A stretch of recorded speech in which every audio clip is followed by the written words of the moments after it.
আসসালামু আলাইকুম। শাওলিন কিচেনে সবাইকে স্বাগতম। আশা করি বন্ধুরা ভালো আছেন। আমি আজকে আপনাদের সাথে শেয়ার করব 3 রকমের ভর্তা রেসিপি। এখানে সিমের ভর্তা, বাদাম ভর্তা এবং কাচকি শুটকি ভর্তা। প্রথমে আমি বাদাম একটু ভালোভাবে ভেজে নেব। বাদাম ভাজার পর ভেজে নিলাম শুকনো মরিচ।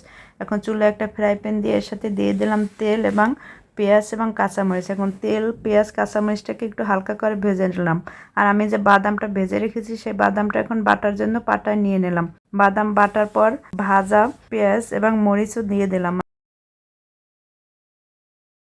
আর নিয়ে নিলাম স্বাদ মতো লবণ। ভালোভাবে বেটে নেব।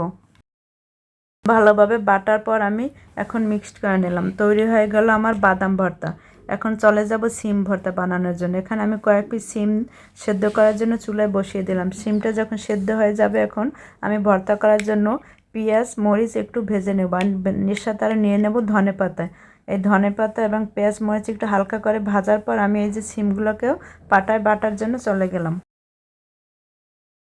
পাটায় এখন লবণ দিয়ে পেঁয়াজ মরিচ এবং সিম ভালোভাবে বেটে নেব। বাটার পর এখন সব মিক্সড করে নিলাম। এই তৈরি হয়ে গেল আমার সিমের ভর্তা। এখন আমি তৈরি করব কাচকি শুটকি ভর্তা।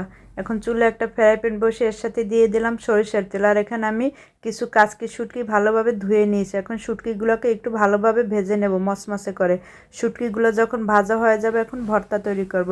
এর জন্য নিয়ে নিলাম 1 মুঠ পেঁয়াজ কুচি, 2-3টা কাঁচামরিচ কুচি, ধনেপাতা কুচি, শুকনো মরিচ ভাজা এবং স্বাদমতো লবণ। এখন আলতো হাতে এগুলোকে ভালোভাবে মেখে নেব। যখন এগুলো মাখা হয়ে যাবে এখন এই ভেজে রাখা শুটকিগুলো আমি দিয়ে নিলাম। ভেজে রাখা শুটকি দিয়ে এখন ভালোভাবে হাত দিয়ে চটকে নিলাম। আর দিয়ে দিলাম সরিষার তেল। সরিষার তেল দিয়ে এখন আমি মিক্সড করে নিলাম। এখন একটা বাটিতে তুলে নিলাম। দেখুন বন্ধুরা, তৈরি হয়ে গেল দারুণ স্বাদের 3 পদের ভর্তা রেসিপি। এই শীতের সময় যদি একটু ভর্তা হয় তাহলে কিন্তু ভাত খেতে বেশ মজাই লাগে। ভাত খাওয়ার মজাটাই হয়ে যায় অন্যরকম। তাই আপনাদের যদি আমার এই 3 পদের ভর্তা রেসিপিটি ভালো লেগে থাকে আমার ফেসবুক পেজকে ফলো করবেন, ফ্রেন্ডস ফ্যামিলিকে শেয়ার করবেন, ইউটিউব চ্যানেলকে সাবস্ক্রাইব করে বেল আইকনটি বাজিয়ে রাখবেন যাতে নতুন ভিডিও পেতে পারেন। সবাই ভালো থাকবেন, সুস্থ থাকবেন। আল্লাহ হাফেজ।